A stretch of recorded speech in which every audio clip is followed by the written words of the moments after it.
This episode is special for me because I am celebrating my birthday, and I feel very blessed to be recording my 70th episode today.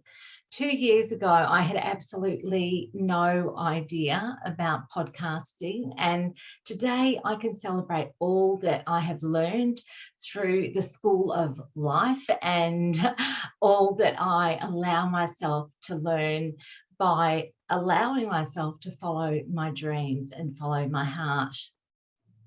So we all get a wish on our birthday, and my wish is that you will follow your heart and allow yourself to connect with your heartfelt desires, to remember the things you want in your life. And when I say that, I'm not talking about big mansions or flash cars. Sure, these things are really, there's nothing wrong with them. They're great, and there's nothing wrong with desiring things like that.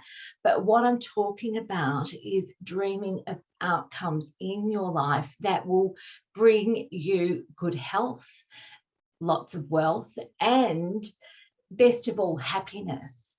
Outcomes where you are being treated by the man in your life as you deserve to be treated, where you are being considered and you're being respected and you are being honoured. These are the things that I wish for you on my birthday. Once you remember your worth, you can start creating boundaries in your life that will help you to keep bad people out and let good people in. Now, the story I am about to tell is about a former version of myself. So over the past few months, I have been participating in a local community initiative for people who are affected with either mental or physical disabilities. I have had the privilege of mentoring 3 wonderful people through the project to help them bring their story to life in various mediums. One has chosen one of their paintings to represent their cystic fibrosis. Another has recorded and performed an original song they composed that gives insight into the dark times of someone who suffers from depression. And another has chosen to write a creative story to represent aspects of their family. I am incredibly proud of each of my participants for what they have achieved and what they've created. They're very talented and remarkable people, and I feel very honoured to have had an opportunity to participate in this wonderful community project. I also entered the project as a participant and was really very fortunate to be paired with a professional writer as my mentor. For years, people have encouraged me to write my story. I have an 80,000 word manuscript on the back burner. When COVID-19 hit, I pivoted like lots of people did, and I started this podcast because I saw domestic abuse rates escalating and just going through the roof. And I wanted women to have a safe space to turn to help them with all the challenges that they face. So more recently, I wrote a short story, which is a brief glimpse into my story. And this book is separate from this community project, but this book is called When Grace Found Me, and it's volume number 3. It's just been published. It is full of inspirational stories by women of faith. So these stories are there in this anthology to inspire women with the challenges that life presents. And I am very proud to be one of the contributing authors in this anthology. So this story in the When Grace Found Me anthology is a tiny, tiny stepping stone on the path to me publishing my big book. I will pop a link for this book, which is the When Grace Found Me anthology, into the episode notes if you would like to get a copy. It is a great gift too. So if you are looking for an inspirational gift to give a friend, this would make the perfect present. So the next step on my path to getting my big book published is the first part of my book that has been written for the My Story project, which is this community project that I have been participating in over the last several months.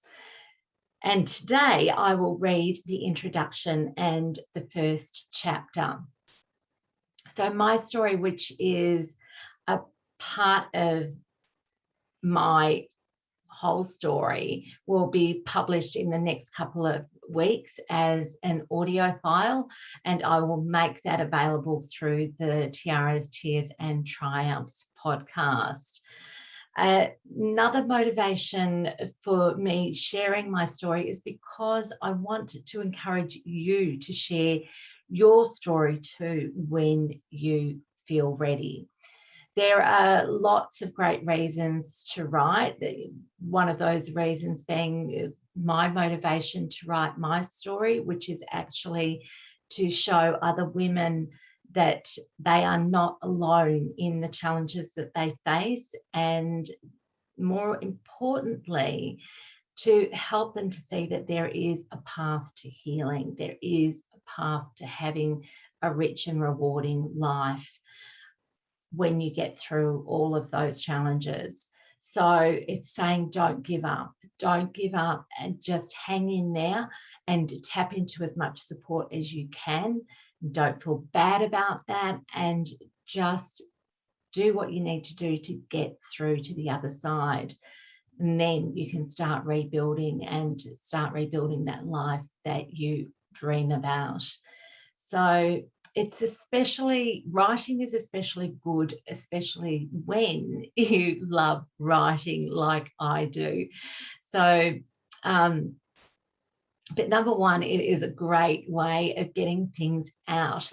Thoughts and emotions can be easily suppressed when you don't feel like you have a safe space to express them. And that's often the case when you're in an abusive relationship, or even on the other side of that abusive relationship. When you come out of that, you're still feeling incredibly vulnerable and not feeling particularly safe around people. And you will need to really work on feeling safe before you are ready to open up and share with people.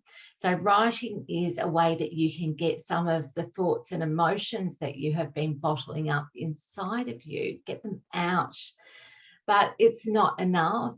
It's not as though you have to share it with anyone. This is the great thing about writing. As I said, you might not be ready to share these things with other people because you're not feeling safe yet to share them with others. There are some things in life that you just want to keep private, that you don't want to share every private moment in your life with everyone. So you can choose to write just for yourself. Don't think that if you are going to write about your experiences, that it has to be for the purpose of creating a book so that other people are going to read it. Not at all. If you want to just write just for yourself, then go ahead and do that. And that's why people have diaries and journals. It's a way to open up to yourself. Sometimes you just don't have someone else to talk to. Sometimes you can't access a counsellor. Sometimes you don't have a confidant, somebody that you really trust that you can talk to. Sometimes you're isolated, and the only way of communicating your thoughts and feelings is to write them down. That is why writing is described as being cathartic. It is a catalyst for healing and processing the things that are happening in your life. So if you are still caught in a cycle of abuse And it isn't safe for you to write in a journal because you do not want it to be discovered in case it will trigger something and make things escalate, then it is really important that you find a way to have conversations with people who will understand what you are going through and help you find options of what you might be able to do. The best thing anyone can give you is the understanding that you have choices. Choices are empowering. I know choices can sometimes be daunting when you are feeling unsafe too, but it is really empowering to have choices. When we feel disempowered, we feel trapped, we feel as though our choices have been taken away from us. So choices represent control, and control is something that is important for you to get back. Aside from writing being a great tool to heal your life and helping you to process things that have happened or are still happening, it is also a great tool to gain clarity. And when you write, you can revisit what you have written and see how your life has changed since you wrote the thing that you wrote. Or perhaps it might show you that you are still caught in the same downward spiral and point to you needing to do things differently to achieve a different outcome. Now, if you are familiar with this podcast and you've been listening for a while, you may know that I like quoting Einstein. Einstein said, "Insanity is doing the same thing over and over and expecting different results." I needed to learn to stop going around in circles doing the same things if I wanted a different outcome. It seems obvious, but isn't obvious when we are caught in a futile, destructive cycle. So, okay, here we go. I'm going to launch into the introduction of my story now.